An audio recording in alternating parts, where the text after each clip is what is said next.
بسم اللہ الرحمن الرحیم الحمد للہ رب العالمین والصلاة والسلام علی اشرف الانبیاء والمرسلین۔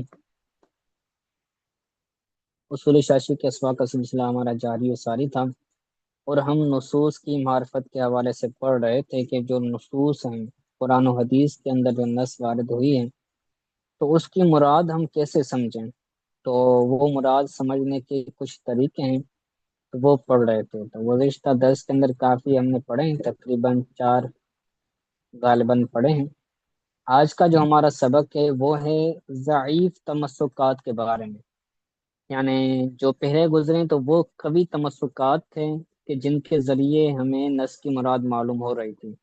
اب جو دلیل تمسک، جو دلیل قرآن و حدیث کے اندر آئی ہے، جو نس قرآن و حدیث کے اندر آئی ہے، تو ہم اس سے جو دلیل لیں گے، اس سے جو ہم استدلال کریں گے تو یہ ضعیف ہو سکتا ہے۔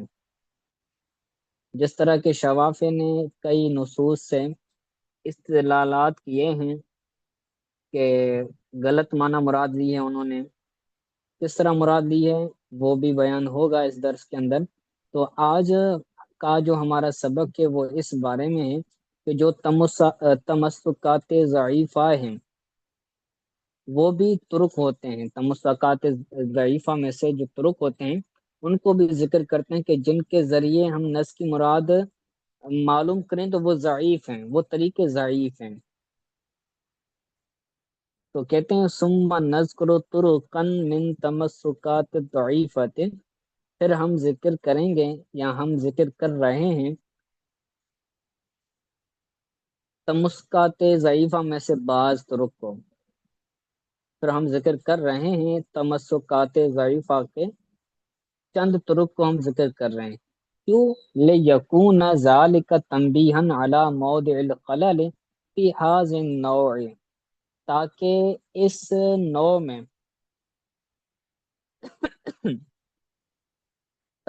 اس نوع میں خلل کی جگہ پر تنبیہ واقع ہو، یعنی ہم تمسکات کے ضعیفہ کو اس لیے ذکر کر رہے ہیں تاکہ ہمیں خلل نہ پڑے۔ بسا اوقات بیماری کو بھی بیان کیا جاتا ہے، کینسر کے نقصان کار کو بھی بیان کیا جاتا ہے، کیونکہ تاکہ اس سے بچا جائے۔ ویسے تو ان چیزوں کا بیان کرنا یہ کوئی فائدہ نہیں دیتا، اس معنی میں کہ بندہ اس سے اگر بچنا چاہے تو پھر فائدہ ہوگا۔ کہ کینسر کس طرح ہوتا ہے، جو طرح طرح کی الیاذ باللہ جو بیماری ہیں وہ کیسے کیسے ہوتی ہیں، تو ان کو بھی سمجھا جاتا ہے، ان کو بھی پڑھا جاتا ہے، کیوں؟ تاکہ ان سے بچا جائے۔ تو اسی طرح یہاں پر بھی تمسکات ضعیفہ کو ذکر کر رہے ہیں تاکہ پتہ چل سکے کہ یہ چیزیں ان سے بچنا ہے اور یہ خلل پیدا نہ کریں، تاکہ یہ تنبیہ ہو جائے اس نوع میں خلل کی جگہ پر۔ ٹھیک ہے، آگے اب ان تمسکات ضعیفہ میں سے بیان کریں گے۔ کہتے ہیں وَمِنْهَا إِنَّ التَّمَسُّكَ بِمَا رُوِيَ عَنِ النَّبِيِّ صلی اللہ علیہ وسلم، ان میں سے یعنی تمسکات ضعیفہ میں سے نبی کریم صلی اللہ علیہ وسلم کی حدیث پاک ہے کہ انہ صلی اللہ علیہ وسلم قاع فلم یتودع،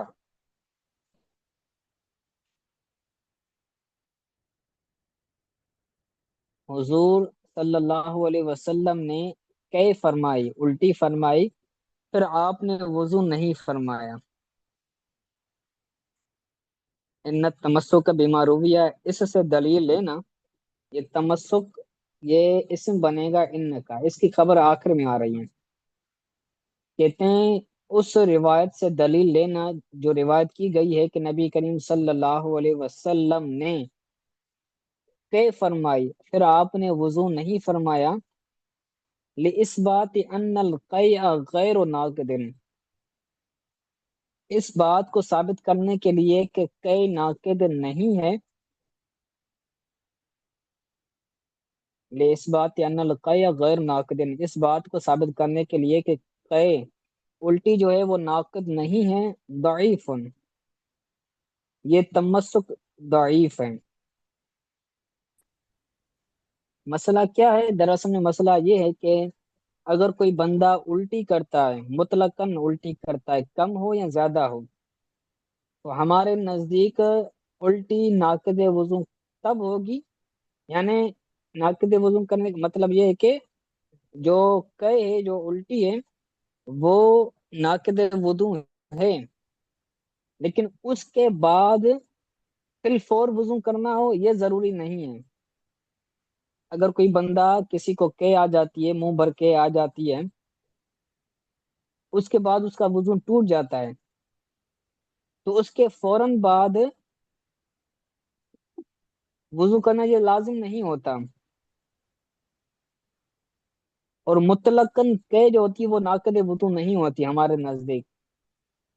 اگر قے اتنی ہے کہ منہ بھر جائے، یا جو ہے وہ اگر بار بار آ رہی ہے، متفرق جگہوں پر آئی ہے، ایک دفعہ آئی، پھر ایک دو منٹ بعد پھر دوبارہ آئی، تو اس کے اندر پھر اس کو جمع کیا جائے گا۔ پھر اگر وہ شمار کیا جائے گا، اتنا اندازہ لگایا جائے گا کہ اگر وہ منہ بھر کے ہو جاتی ہے تو ناقد وضو ہوگی، وگرنہ نہیں ہوگی۔ لیکن شوافے کے نزدیک یہ ہے کہ جو قے ہے مطلقاً کہ یہ ناقد وضو نہیں ہے، اور دلیل وہ اس حدیث پاک سے لیتے ہیں کہ انہ کا فلم یتودع، حضور نے قے فرمائی اور آپ نے وضو نہیں فرمایا، تو اس سے یہ پتہ چلتا ہے کہ قے سے وضو نہیں ٹوٹتا ہے۔ شوافے یہ کہتے ہیں اس حدیث پاک سے یہ پتہ چلتا ہے کہ اگر کوئی بندہ قے کرتا ہے تو اب اس سے وضو نہیں ٹوٹے گا، کیونکہ حضور نے قے فرمائی اور حضور نے وضو نہیں فرمایا، تو یہ دلیل ہو گئی کہ ان القے غیر ناقد، کہ جو قے ہے یہ ناقض وضو نہیں ہوتی۔ تو اس حدیث سے دلیل لینا ان التمسک بما رویہ، اس کی خبر آخر میں ضعیف، اس سے دلیل لینا یہ ضعیف ہے۔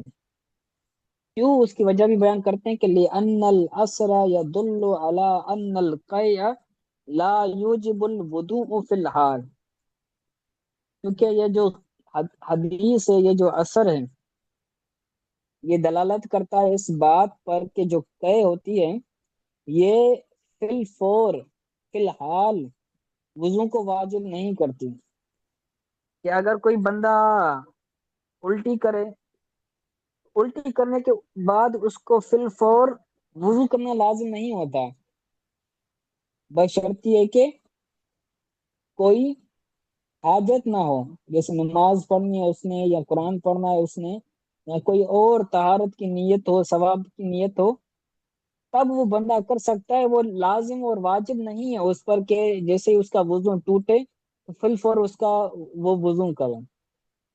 جس طرح اگر کسی اور چیز سے وضو ٹوٹتا ہے تو بھی اس پر لازم نہیں ہوتا کہ وہ فی الفور وضو کرے۔ تو اسی طرح حدیث پاک بھی ہے کہ نبی کریم صلی اللہ علیہ وسلم نے کہ فرمائی، لیکن آپ نے وضو نہیں فرمایا، تو اس کا مطلب یہ نہیں کہ جو کہ ہے وہ ناقض وضو نہیں ہے، بلکہ اس کا مطلب یہ ہے کہ اس وقت حاجت نہیں تھی، اس وقت وضو کرنے کی حاجت نہیں تھی، اس لیے حضور نے وضو نہیں فرمایا۔ وگرنہ دوسری احادیث آتی ہیں، دوسری روایات آتی ہیں کہ جن سے یہ ثابت ہوتا ہے کہ نبی کریم صلی اللہ علیہ وسلم نے کہ بعد فرمایا ہے، وضو فرمایا ہے، جیسا کہ کثیر احادیث کے اندر آتا ہے۔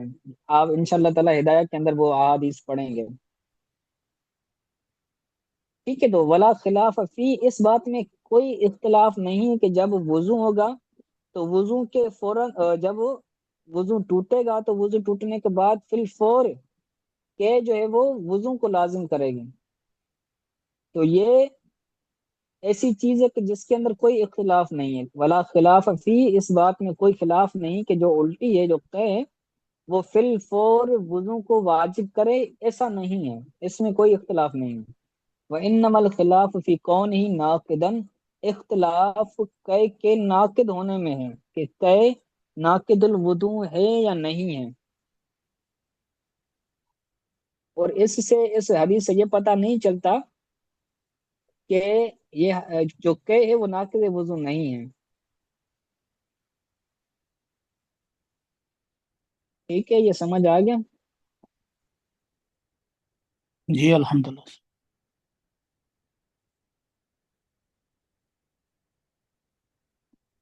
اسی طرح تمسکات ضعیفہ میں سے دوسری چیز ہے کہ کہتے ہیں وہ کذالک التمسک بقوله تعالی حرمت علیکم المیتۃ لإثبات فساد الماء بموت الذباب ضعیف۔ یہاں پر بھی ضعیف یہ کیا ہے؟ خبر ہے۔ اسی طرح اللہ تبارک تعالیٰ کے فرمان حرمت علیکم المیتۃ، تم پر مردار کو حرام کیا گیا ہے، اللہ تعالیٰ کے اس فرمان سے دلیل لینا اس بات فساد الماء بموت الذباب، مکھی کے موت کی وجہ سے پانی کے فساد ہونے کو ثابت کرنا، لے اس بات الفساد الماء بموت الذباب، مکھی کے مرنے کی وجہ سے پانی کے فساد ہونے کو، پانی کے خراب ہونے کو ثابت کرنے کے لیے اللہ تعالیٰ کے اس فرمان سے دلیل لینا یا ضعیف ہے۔ کہ اگر کوئی پانی ایسا ہے کہ جس کے اندر مکھی یا مچھر مر جاتا ہے تو وہ پانی کیا ہو جائے گا؟ فساد ہو جائے گا شفافے کے نزدیک۔ اس بات فساد الماء، پانی کے فاسد ہونے کو ثابت کرنا، یہ اس آیت سے لیا جائے تو یہ تمسک ضعیف ہے۔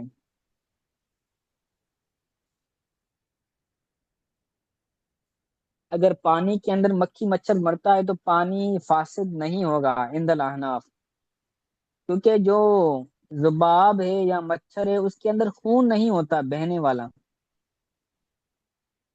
خون وہ ناپاک ہے کہ جو بہنے والا ہو، مچھر کے اندر مکھی کے اندر بہنے والا خون نہیں ہوتا۔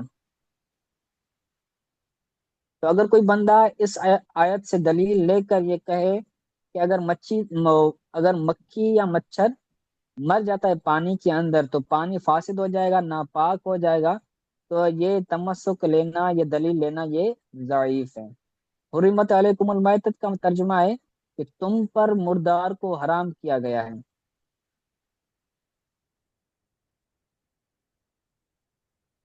ٹھیک ہے، کیوں ضعیف ہے اس کی وجہ بیان کرتے ہیں کہ لِأَنَّ النَّصَّ يَثْبُتُ حُرْمَةَ الْمَيْتَةِ، کیونکہ جو نص ہے وہ مردار کی حرمت کو ثابت کر رہا ہے، کہ جو مردار ہے اس کو کھانا حرام ہے۔ اگر گائے ہو، بھینس ہو، بکری ہو، وہ طبعی موت مر جاتی ہے تو وہ مردار بن جائے گا، تو مردار کو کھانا یہ حرام ہے۔ آیت سے یہ ثابت ہو رہا ہے، کیونکہ آیت ثابت کر رہی ہے مردار کی حرمت کو، ولا خلاف فی، اور اس میں کوئی اختلاف نہیں ہے کہ مردار جو ہے وہ حرام ہے۔ تمام کے نزدیک یہ اتفاق ہے کہ جو مردار ہے وہ حرام ہے۔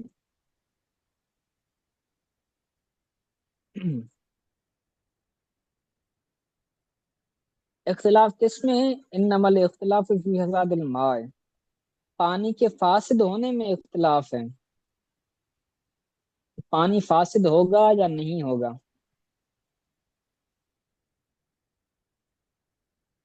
اور وہ بھی مکھی یا مچھر کی سبب سے۔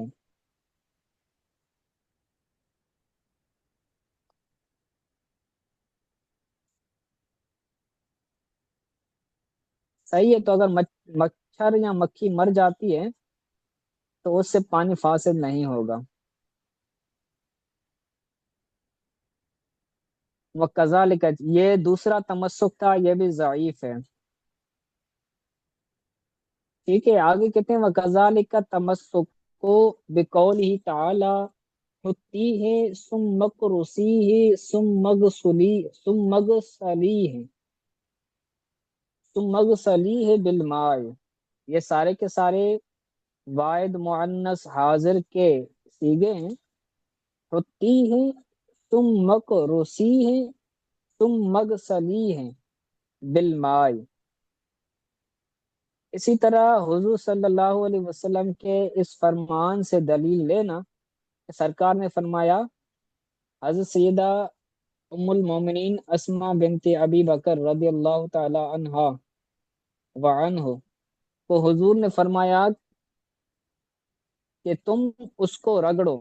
اصل میں کیا تھا، خون لگ گیا تھا آپ کے کپڑوں پر، تو اس کو پاک کرنے کے حوالے سے حضور صلی اللہ علیہ وسلم نے ان کو فرمایا کہ خطی ہیں، اس کپڑے کو کیا کرو، رگڑو.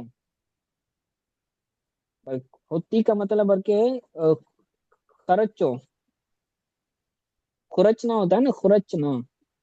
تو یہ خرچنا ہے. سم مکروسی کا مطلب ہے رگڑنا. اس کو خرچو، پھر اس کو رگڑو، پھر اس کو پانی کے ساتھ دھو. تم مغسلی ہی بالماء، پھر اس کپڑے کو پانی سے دھو. حضور صلی اللہ علیہ وسلم کے اس فرمان سے دلیل لینا، دلیل لے کر یہ ثابت کرنا اس بات ان الخل لا یزیل، لا یزیل النجس ضعیف. ان ان الخل لا یزیل لا یزیلن ان الخل لا یزیل النجس، بلکہ یہ مفعول بھی ہے نا، کہ جو خل ہے، ان الخل لا یزیل النجس ضعیف. خل کہتے ہیں سرکے کو. سرکہ نجس کو زائل نہیں کرتا. ان الخل لا یزیل النجس، جو سرکہ ہے یہ نجاست کو زائل نہیں کرتا. اس بات کو ثابت کرنے کے لیے حضور کے اس فرمان سے دلیل لینا ضعیف ہے.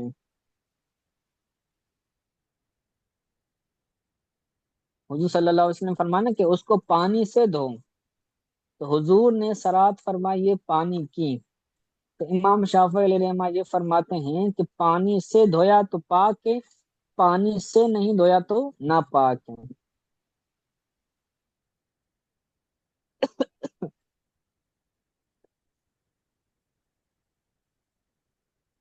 نجاست کو زائل نہیں کرتا سرکہ.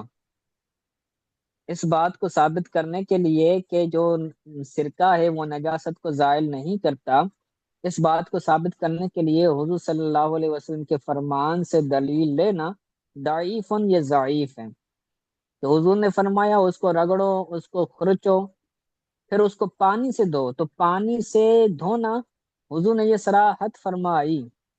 تو امام شافعی رحمۃ اللہ فرماتے ہیں پانی سے دھویا تو پاک ہوگا، پانی سے نہیں دھویا تو ناپاک، پاک نہیں ہوگا، ناپاک رہے گا. اور ہمارے نزدیک ایسا نہیں ہے.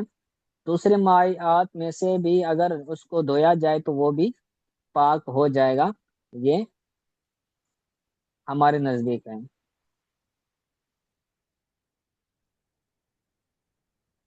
جی یہ اوپر جو لکھا ہے کھرچو اور رگڑو، یہ سے پاک نہیں ہوگا، دھونا پڑے گا اس کو پانی سے یا سرکے سے؟ اس کے اندر دونوں چیزیں ہیں. یعنی پہلے تو یہ ہے کہ پہلے خرچو، جیسے ناپاک ہی لگ جاتی ہے کپڑوں پر، جیسے کھرچو تو وہ پاک منی ہو کے جائے گا. قطرے، خون کے قطرے ہیں، یا کوئی اور چیز ہے، تو وہ کپڑوں پر اگر لگ جاتی ہے تو سب سے پہلے حکم یہ ہے کہ اس کو خرچو.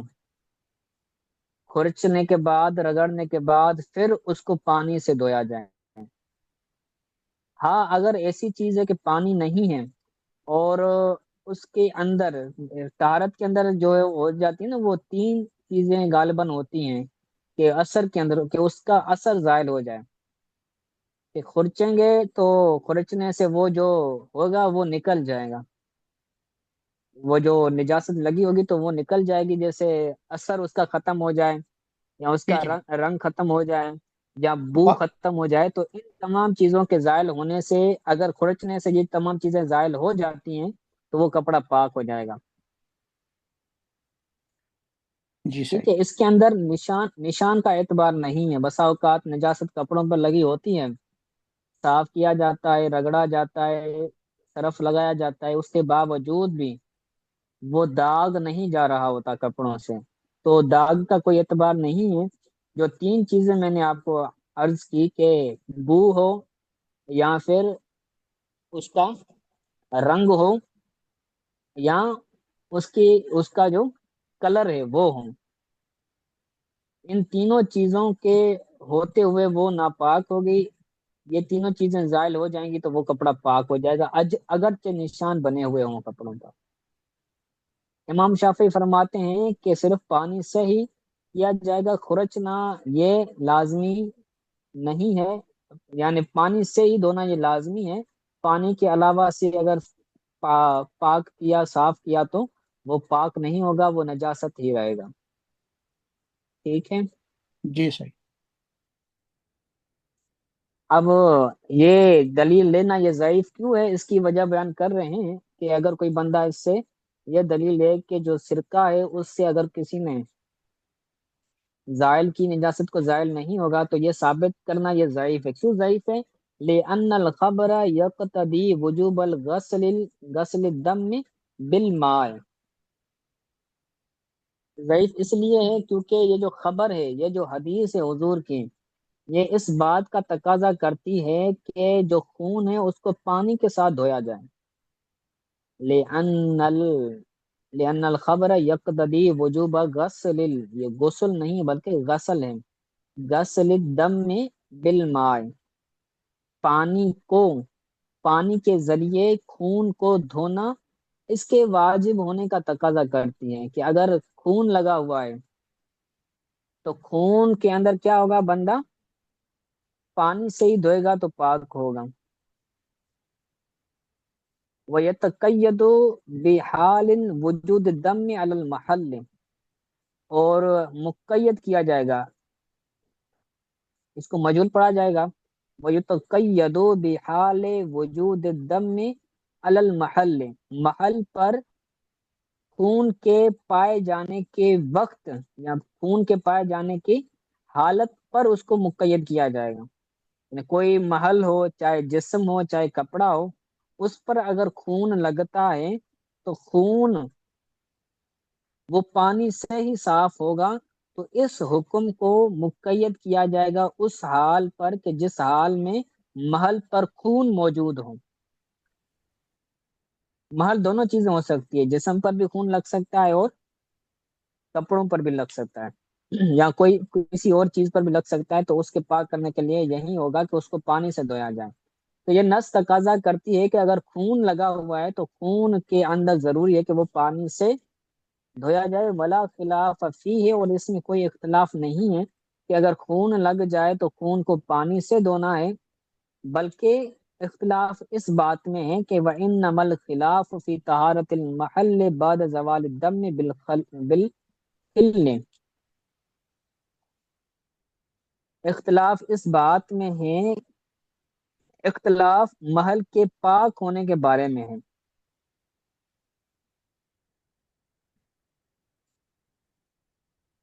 اختلاف محل کے پاک ہونے کے بارے میں ہے، خون کے سرکے کے ذریعے خون کے زائل ہونے کے بعد، سرکے کے ذریعے خون کے زائل ہونے کے بعد محل کے جگہ کے پاک ہونے کے بارے میں اختلاف ہے کہ اگر کوئی بندہ کسی جگہ کو، کسی مقام کو، کسی چیز کو جہاں پر خون لگا ہوا ہے اس کو اگر سرکے سے دھوتا ہے تو وہ جگہ، وہ کپڑا پاک ہوگا یا نہیں ہوگا، اختلاف اس بات میں ہے، اختلاف اس بات میں نہیں کہ خون کو اگر پانی سے دھویا گیا تو وہ جگہ پاک ہوگی یا نہیں ہوگی، اس میں سب متفق ہیں کہ پانی کو، خون کو پانی سے دھویا جائے گا، اختلاف اس بات میں ہے کہ سرکے سے اگر خون کو صاف کیا ہے تو وہ جگہ پاک ہوگی یا نہیں ہوگی، اور آیت جو ہے، حضور صلی اللہ علیہ وسلم کا فرمان جو ہے وہ اس بارے میں نہیں ہے۔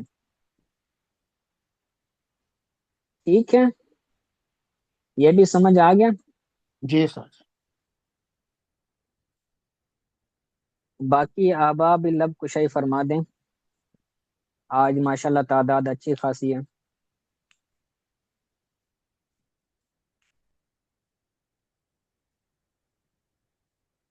ٹھیک ہے، اس کے بعد اگلا تمسک بیان کر رہے ہیں تمسکات ضعیفہ میں سے، یہ بھی ہے کہ کذالک تمسک بقول ہی علیہ السلام فی اربعین شاتن شاتن۔ کہ یہ جو زائل یہ خون کو ہم پانی سے پاک کریں گے تو اس کی کیا چیزیں زائل کرنی ہے کھرچنے کے بعد؟ اس کا رنگ چلا جائے، اور کیا کیا دو چیزیں چلی جائیں؟ خرجنے کے اندر جو ہے وہ نا، یہ صرف اس چیز میں لازم ہے خرجنا جو ایسی نجاست ہو کہ جس کے اندر جسم ہو۔ ٹھیک ہے، بسا اوقات اس کے اندر نجاست کے اندر جسم ہوتا ہے، بسا اوقات نہیں ہوتا۔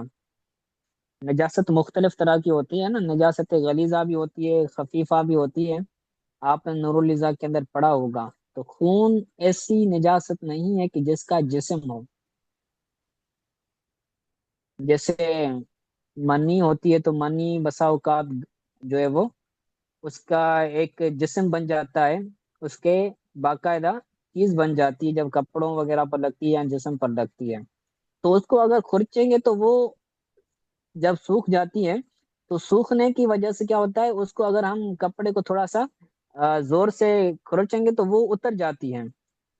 اسی طرح اگر کوئی اور چیز ہے جیسے گوبر وغیرہ ہے، تو گوبر وغیرہ یہ والی نجاستیں اگر کپڑے پر لگے گی تو جب یہ صاف ہو جائے گی، جب یہ سوکھ جائیں گی، تو سوکھنے کے بعد ہم اس کو اگر خرچیں گے تو خرچنے سے وہ کیا کرتی ہے، کپڑے سے یا جگہ سے اتر جاتی ہے۔ جبکہ خون کا معاملہ ایسا نہیں ہے، خون جب سوکھ جاتا ہے تو وہ کپڑے کے اندر یا کسی اور چیز کے اندر وہ پست ہو، اس کے اندر پیوست ہو جاتا ہے۔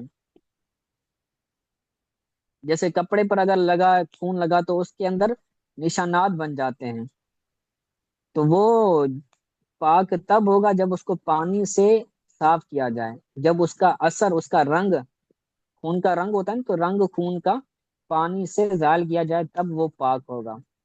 اور جو دوسری نجاستیں ہیں جیسے میں نے آپ کو بیان کیا کہ جس کے اندر جسم ہو، جسم سے مراد یہ نہیں کہ وہ عالی شان ہو، بلکہ جسم سے مراد یہ ہے کہ وہ تھوڑی سی ابری ہوئی ہو، ابرا ہونا، اس کو خرم بولتے ہیں غالباً اس کے اندر، فن کے اندر۔ ٹھیک ہے، یہ سمجھ آ گیا فیروز بھائی؟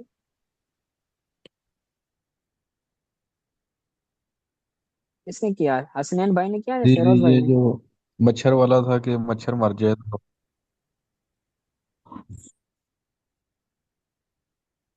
جی مچھر والا میں نے وہ بیان کر دیا ہے، غالباً آپ چلے گئے تھے، تو وہ دیکھ لیجیے گا، ابھی کچھ ٹائم بچا ہوا ہے تو یہ آخری مثال بھی پڑھ لیتے ہیں، آسان ہے۔ کہتے ہیں کذالک تمسک جی بقول ہی ٹھیک۔ تعالی، بقول ہی علیہ السلام فی اربعین شات، فی اربعین شاتن شاتن، آپ دیکھیے گا، ٹھیک ہے، فی اربعین شاتن شاتن لإثبات عدم جواز دفع القیمت ضعیف، کہ حضور صلی اللہ علیہ وسلم کے اس فرمان سے دلیل لینا کہ حضور نے فرمایا 40 بکریوں پر ایک بکری ہے، حضور نے فرمایا 40 بکریوں پر ایک بکری ہے، تو حضور کے اس فرمان سے دلیل لے کر یہ کہنا کہ جو بکری کی قیمت ہے اس کو دفع کرنا، وہ ادا کرنا، یہ جائز نہیں ہے۔ دراصل مسئلہ یہ ہے کہ زکوٰۃ کے باب میں جب ہم آپ پڑھیں گے تو وہاں پر یہ بیان کیا جاتا ہے، جو جانوروں کی زکوٰۃ ہوتی ہے تو جانوروں کی زکوٰۃ کے اندر بیان کیا جاتا ہے کہ اگر کسی کے پاس 40 بکریاں ہیں، اس کے اندر بھی ایک طویل ڈیٹیل ہے جو آپ انشاءاللہ اس کے اندر کنز و دقائق کے اندر پڑھیں گے، تو اس کے اندر ایک ڈیٹیل یہ ہے کہ اگر کسی کے پاس 40 بکریاں ہیں تو 40 بکریوں پر وہ بندہ ایک بکری اللہ تعالیٰ کی راہ میں زکوٰۃ کے طور پر دے گا، اور اگر کسی کے پاس بکری، کوئی اگر بکری نہیں دیتا، بکری کی جگہ پر وہ بکری کے پیسے دیتا ہے، تو پیسے بھی دے سکتا ہے، احناف کے نزدیک جائز ہے، جبکہ شوافی کے نزدیک بکری ہی دینا پڑے گی۔ پیسے دے گا تو اس کی زکوٰۃ ادا نہیں ہوگی. کیوں؟ کیونکہ حضور نے فرمایا ہے کہ بکری دیں فی 40 شاۃ شاتن، 40 بکریوں پر ایک بکری دینی ہے. شوافی کہتے ہیں کہ نس کے اندر یہ مراد ہے کہ بکری دے، تو بکری دے گا تو ادا ہوگا، بکری نہیں دے گا، بکری کی قیمت دے گا تو ادا نہیں ہوگا. ٹھیک ہے. اس بات عدم جواز دفع القیمت، قیمت کو دفع کرنا، اس کے جائز نہ ہونے کو ثابت کرنا کہ قیمت ادا کرنا یہ جائز نہیں ہے، بکری کی قیمت دے گا تو یہ جائز نہیں ہوگا. اس بات کو ثابت کرنے کے لیے اس حضور کے فرمان سے دلیل لینا یہ ضعیف ہے. کیوں ضعیف ہے؟ لِأَنَّهُ يَقْتَضِي وُجُوبَ الشَّاةِ وَلَا خِلَافَ فِيهِ، کیونکہ حضور کا یہ جو فرمان ہے یہ اس بات کا تقاضا کرتا ہے کہ بکری دینا لازم ہے. اگر کوئی بندہ کسی کے پاس 40 بکریاں ہیں تو وہ بکری دے گا، بکری کے وجوب پر یہ نص لائی گئی ہے کہ بکری 40 بکریاں ہوں گی تو اس پر ایک بکری دینا واجب ہوگی، اور بکری کے واجب ہونے میں کوئی اختلاف نہیں ہے. اختلاف اس بات میں ہے کہ ادا کرے یا نہ کرے. ادا کرتے وقت وہ بندہ بکری دے گا یا یہ بکری بکری کی جو ہم نے قیمت دے دینی گا. ہے یہ کتنی جو ہم نے آگے جس کی رقم دینی ہے؟ انما الخلاف فی سقوط الواجب فی ادا القیمت، اختلاف اس بات میں ہے کہ جو واجب ہے وہ قیمت کے ادا کرنے سے ساقط ہوگا یا نہیں ہوگا. انما الخلاف فی سقوط الواجب بادا القیمت، قیمت کو ادا کرنے کے ذریعے واجب ساقط ہوگا، اس بارے میں اختلاف ہے. کہ شوافے کہتے ہیں کہ اگر قیمت ادا کی تو واجب ساقط نہیں ہوگا، ہمارے نزدیک قیمت ادا کی تو واجب ساقط ہو جائے گا. اختلاف اس بات میں ہے کہ قیمت ادا کی تو واجب ساقط ہوگا یا نہیں ہوگا. اختلاف اس بات میں نہیں کہ بکری واجب ہوگی. تمام کے نزدیک یہ متفقہ مسئلہ ہے کہ اگر کسی کے پاس 40 بکریاں ہوں تو اس کو ایک بکری دینا یہ واجب ہے. ٹھیک ہے. تو یہ چند تمسکات ضعیفہ پڑھا تھا، اور اس سبق کے حوالے سے اگر کوئی بات سمجھ نہیں آئی تو پوچھ لیں.